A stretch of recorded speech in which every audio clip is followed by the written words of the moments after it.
Hello hi नमस्कार जय जगन्नाथ मु ममता स्वागत करुछि आपण मानक मो चैनल ओडिया घर चलणी को। आज मु आपण मानक सहित भेज थाली रेसिपीटी शेयर करी। आशा आपण मानक समस्त भल लगे। आ जदि भल लगे लाइक कमेंट शेयर करदेवे। नुआ थिले मो चैनल को सब्सक्राइब करदेवे। एमिति नुआ नुआ वीडियो देखिबा पई आपण माने निहाती भाबे बेल आइकन को क्लिक करदेवे, जद्वारा मो नुआ नुआ वीडियो नोटिफिकेशन आपण मानक पाखरे संगे संगे पहुँची जिवो। तो चलतु आज बनेबा भेज थाली। तो आज मु आपण मानक सहित शेयर करी मिक्स भेज कोरमा आउ केमिति आपण माने खूब शीघ्र घरे बने पारिबे। तो चलतु देरी न करी देखि नबा आज रो सुंदर वीडियो। एठी मो पाखरे देखंतु पनीर अच्छी। तो पनीर को एभली साइज रे मु काटि देछि।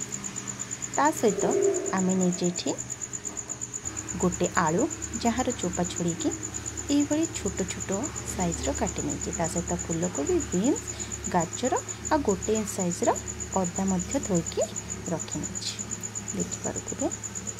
तो आपको कौन करवा ना कड़ाई रे तेल दे भाजिकी काढ़ी दबा प्रत्येकटी पनीपरिया को देखिपे। मुझे बढ़िया भाव में पूरा छाणिकी काढ़ी नहीं भाजिकी काढ़ी नहीं। आपण मैंने चाहिए छाणी पारे कि अल्प तेल रे भाजिकी मध्य काढ़ी पारे। पनीर में मुझे लुण हलदी और लंका गुंड देकी भाजी देती, जो द्वारा कि कलरटा बहुत ही सुंदर देखा जाउछि और टेस्टी मध्य लागिबो। आपण मैंने चाहिए आउ किछि जेमिति कि छतु मध्य नहीं पारिबे पकई पारिबे।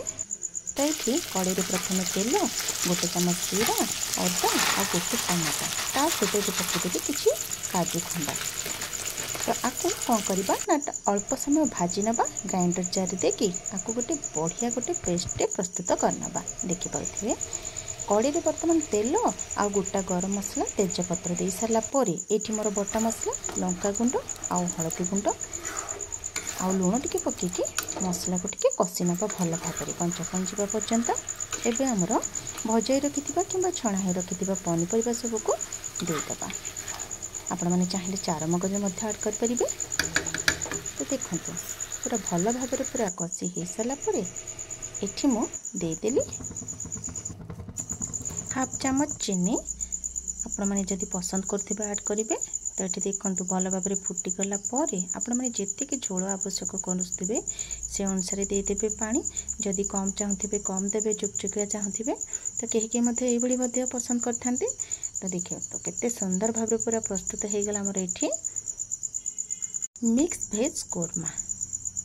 देखिले ना बहुत ही सहज उपाय रे आमे घरे प्रस्तुत करदेले मिक्स भेज कोरमा, पुणी बिना प्याज रसुण रे। तो आपण माने एई रेसिपी को संक्रांति किंबा कौनसी बिना प्याज रसुण बार रे निहाती भाव ट्राए करंतु। केमिति लागला मते कमेंट रे जणांतु। पुणी देखा हबो आपण मानक सहित आउ गोटे सुंदर वीडियो सहित। से पर्यंत रहिली नमस्कार जय जगन्नाथ।